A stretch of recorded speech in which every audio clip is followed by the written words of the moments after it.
বাইরা আছে যারা গজল গায়, গজল গান বলা হয়।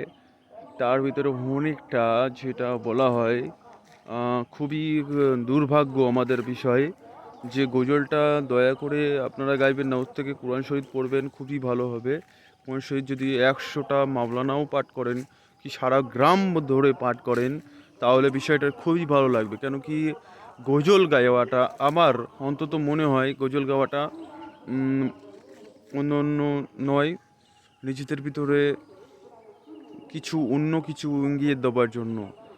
গজল গাওয়াটা ইসলামে কখনোই জায়েজ বলে কোনো মানা হয়নি, কিন্তু অনেকেই এই গজলটা গাওয়া শুরু করে। কিন্তু গজল গান এমন একটা গান যেটা আপনারা বিষয় জাস্ট যেরকম দেখছেন আহ,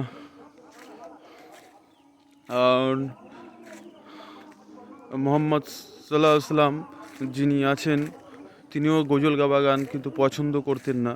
কেন কি গজল একটা সঙ্গীত, আর সঙ্গীত যে বিষয় নিয়ে জানানো হয় সঙ্গীত, সেই বিষয় নিয়ে সঙ্গীতকে একটা পরিচালনায় করা হয়েছে যে সঙ্গীত যারা গায় তারা হারামের পথে চলে। কেন কি সঙ্গীত গানটাই হচ্ছে হারামের বিষয়। কিন্তু সঙ্গীত গায়ন না, দয়া করে আপনারা সঙ্গীত গাইবেন না। কেন কি সঙ্গীতের থেকে আপনারা নামাজ আদায় করুন, 5 ওয়াক্ত নামাজ আদায় করুন। কেন কি ইসলাম এমন একটা ধর্ম যেটা পুরো শান্তির প্রদীপ, শান্তি, যেটাকে ইসলাম শেখানো হয়।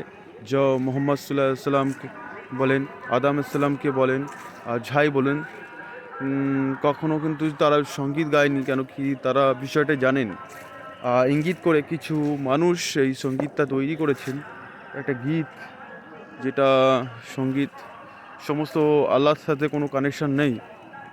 যেরকম আমি মনে করি যারা ইসলাম আছেন তারা হচ্ছে সত্যিই ন্যায়ের প্রদীপ, আর ন্যায়ের সত্যের পথে চলেন। ও তাদের বিষয় নিয়ে এটাই জানানো যায়। কেন কি অনেক বিষয় নিয়ে গবেষণা করা গিয়েছে যে সঙ্গীত একটা উম, জাহান্নামী, সঙ্গীত মনেই একটা জাহান্নামী। সঙ্গীত কখনোই রব, যেটা রব কোনো দিন সঙ্গীত আসমানিভাবে কোনো আল্লাহ তালা যিনি আছেন তিনি কখনো সঙ্গীত ব্যবহার করেননি, আর কখনো ব্যবহার করবেন না। কেন কি সঙ্গীত উনি পছন্দ করতেন না। আর সঙ্গীত গাওয়া মানুষদের অনেক কিছু ভুল হয়।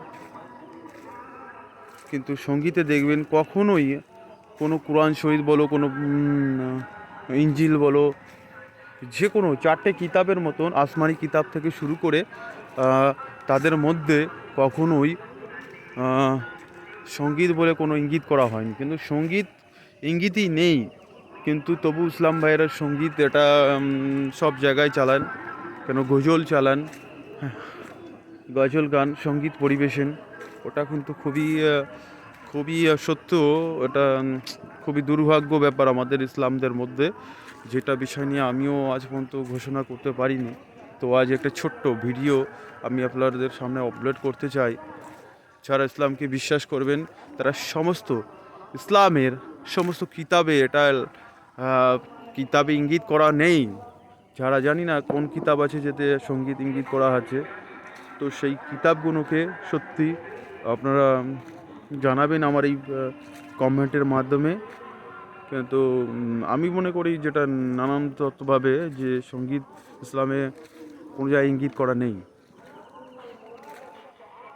সঙ্গীত যারা ইঙ্গিত করে তারা নেশাভক্ত থাকে, মাতালবস্ত থাকে। সঙ্গীত যারা করে তারা গাঁজাবস্ত থাকে, আমাকে নেশায় মাতলামি থাকে। তারা হচ্ছে সঙ্গীত চালালে তাদের একটা খুশি হয়, আনন্দ হয়, নাচ করে। এটাই হচ্ছে জাহান্নামীর প্রত্যেকটা কিতাবের লেখা।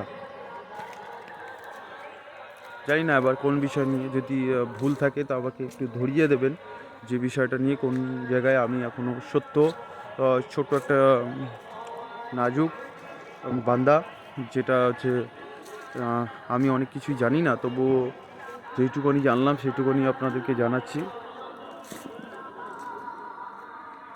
এইটা বিষয় নিয়ে আপনারা জানাবেন সঙ্গীতের পরিচালনায়। তো খোদা হাফিজ। আপনারা আমার সত্যি দয়া করে একটু জানাবেন। আমি আমি দয়ানাথ।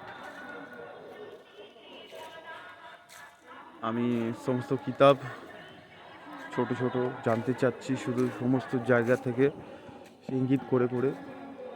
কিতাবই সত্য, সত্য জীবন, সত্যই। আর রোজা রেখেছেন যারা, যারা ঈদটা রমজান মাসে যে রোজা রেখেছেন তাদেরকে সমস্ত আসসালামু আলাইকুম রহমতুল্লাহ। তারা আল্লাহর হেফাজত পান, ভালো থাকবেন। আল্লাহ তোমাদেরকে আশীর্বাদ করুন, ভালোবাসুন, স্নেহ মমতা দিয়ে তোমাদেরকে ভালো ন্যায়ের পথে চলাক।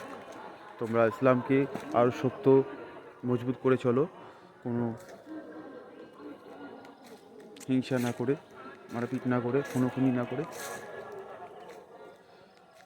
তো দেখুন, একটু একটু জানাবেন, কমেন্ট শেয়ার করবেন। আমার এই ছোট্ট ভিডিওটা, ছোট্ট ভাইটার ভিডিও একটু শেয়ার করবেন। আমি অনেক কিছুই জানি না। বাই।